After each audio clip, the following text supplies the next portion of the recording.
Double outdoors. We had 3 periods before breakfast and 5 after till lunch break, more often than not. 2 of the 3 morning periods were PT and drill if they were one after the other. We had a job on our hands. PT drill was infinitely worse than drill PT because changing from a dirty sweaty PT rig to a starched KD, our khaki shirt and shorts, and putting on stocking boots and anklets and racing to the drill square on our bikes all within 15 minutes was quite an ordeal. Also, after an double outdoor, one definitely needed a thorough bath with hot steaming water. No, please don't think I don't like to bathe. It's just that a good bath takes 15 minutes and every minute of the breakfast break was precious. Flat. But God is just. He gave us a sub bath after 6 working days.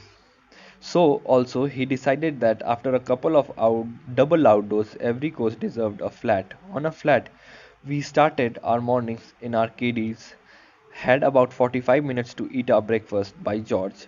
Did we, George? I'll say yes. So much so that it was difficult to stay awake in the post breakfast periods, though some we bet that shut eye came eraser after double outdoors. Talking of sleeping in the post breakfast periods, how can you forget to mention room number 99 and 100? These were huge deep classrooms in Sudan block of the top floor, away from prying eyes and absolutely ideal for a snooze during library periods. Many were the lovely 40 minutes of 4 noon that I spent in those rooms in well deserved rest and recuperation. Of course, I must confess that when I was an appointment in my sixth term and in a slurry mood, I knew exactly where to catch erring youngsters. How dare they sleep in class hours? Swimming. Luckily for me, I had learned to swim in way back in the day when I was in class 5 in La Martine College, Lucknow. So swimming a length of a pool and jumping from the 7-meter board was no big deal for me when crunch time came. But the pool blighters who were non-swimmers had a rough time. When I say rough, I mean rough. Right from threats of relegation to no midterm break to extra swimming classes, the poor chaps had it all. And the 7-meter board was a spectacle of mirth and merriment for us swimmers, watching the fun from afar. At times, our PTO Major Darshan Singh, late brigadier, would personally climb the 7-meter board and box the poor blighters who refused to jump.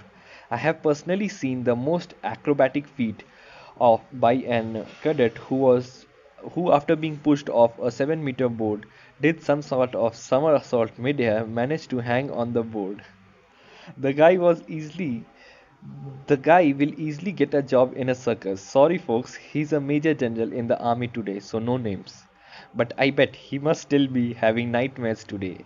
As for me, it was a regular routine to carry my swimming trunks and towel to the mess every Sunday morning.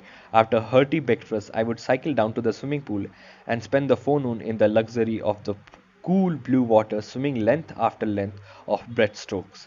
The drill square. It was much later in life that I realized the full importance of the drill square in NDA. That was the place where I learned what discipline is, to blindly obey what we are commanded to do. If your squad instructor gives you a command, Dahine Mur, you must jolly well do Dahine Mur without asking any questions. Some may argue otherwise, but I am often of the firm opinion that the drill is the bedrock of discipline. Maybe that is why I soon became the blue eye boy of the drill ustad because when they ordered us to march faster, then that is what I did, much of the constriction of my course mates.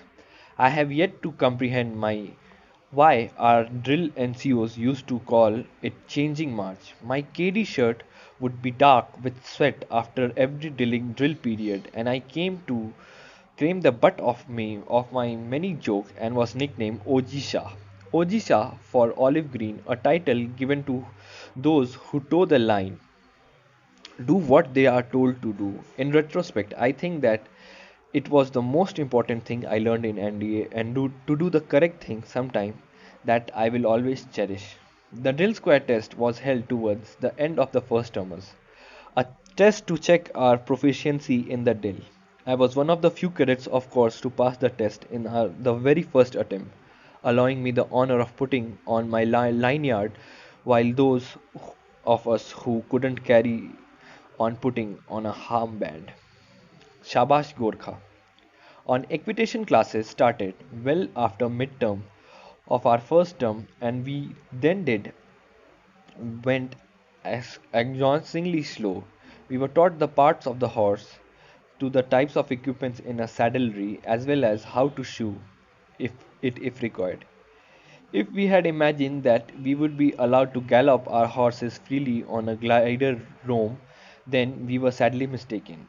At the best, it was Torot, in a circle within the equestrian lines for days on end, ending the classes with three thumbs on the neck of the horse at the command Shabas Kotha. Towards the third and fourth terms, we were made to do lane jumping. Some guys who had the knack did it well enough, but I was always hanging on the neck of the horse by the third jump.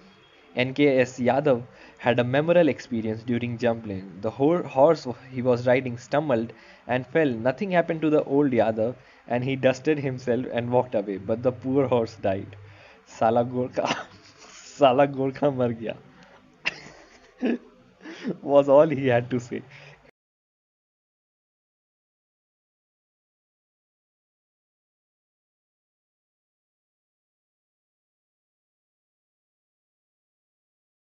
Comment your advices below. Thank you.